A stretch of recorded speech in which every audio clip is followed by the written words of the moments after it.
I think our first print run was 3,000. We thought 5,000 would be great. We did grow rapidly. Within 10 years, we were 25,000 papers. The Herald has been, from the beginning, very well read. People liked having really local news for them. And so our guiding light was to fill that emptiness that was there.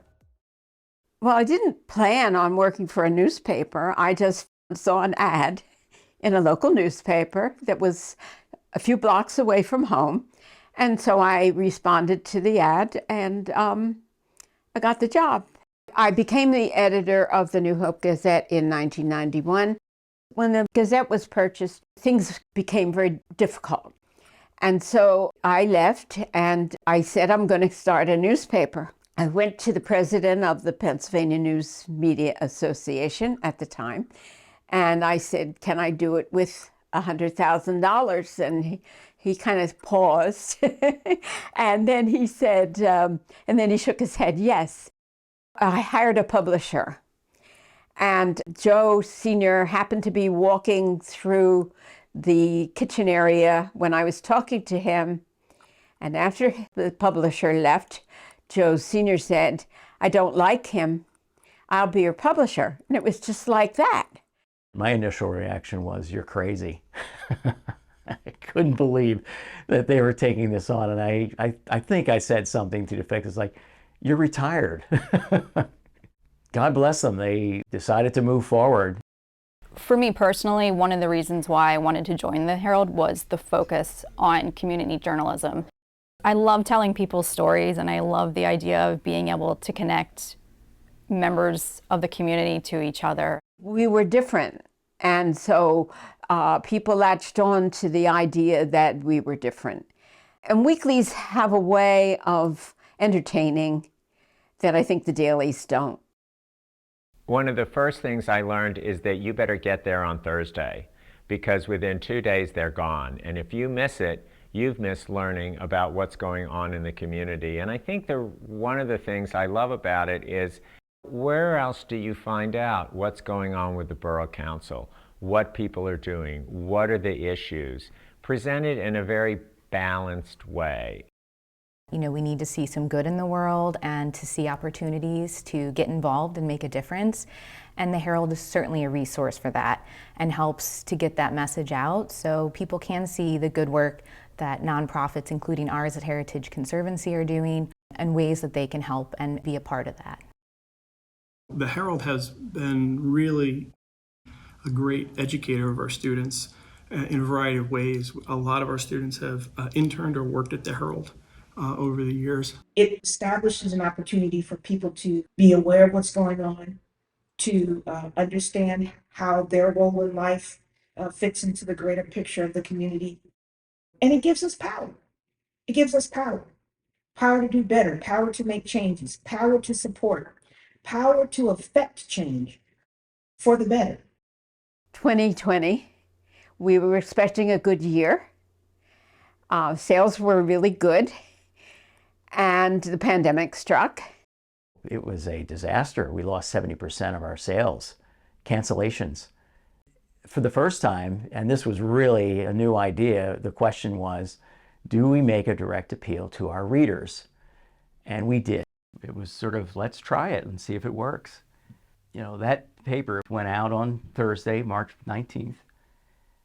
And on Monday, we got these envelopes in the mail. Tuesday, there were more, and Wednesday, there were more.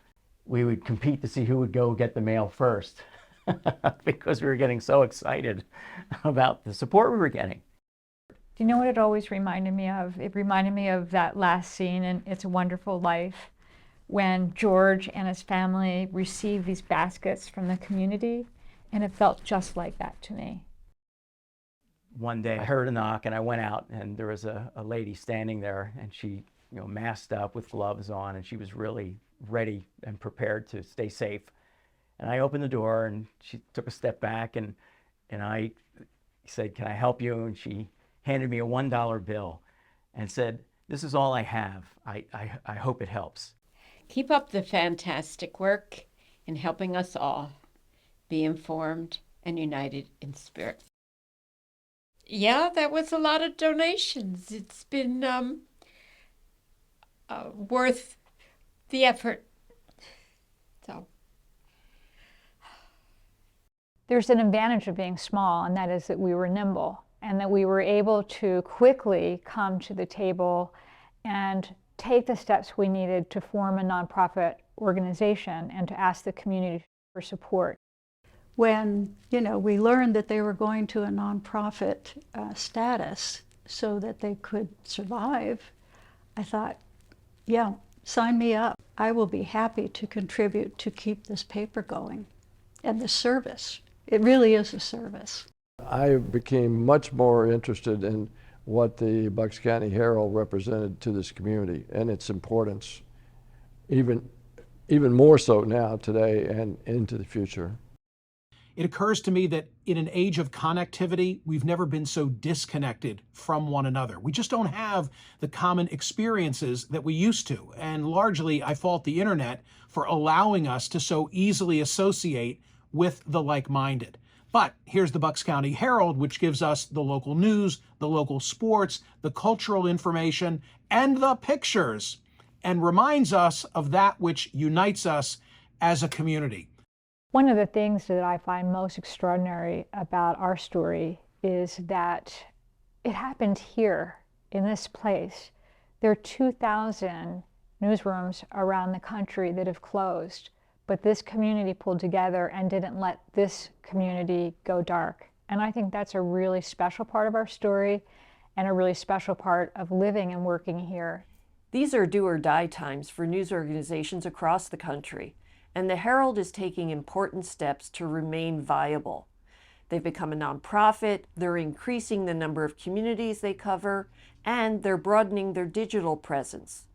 If more money is available, more municipalities will be covered, more school districts will be covered.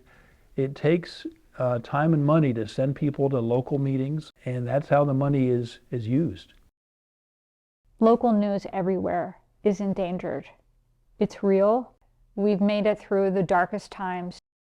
We've made a commitment to buck that trend, and we've decided that in order to not only survive, we have to grow, but to do it, we need community support. We are a nonprofit, and we are owned by the community. The community has to support us if the community wants us. We have every indication that it will survive.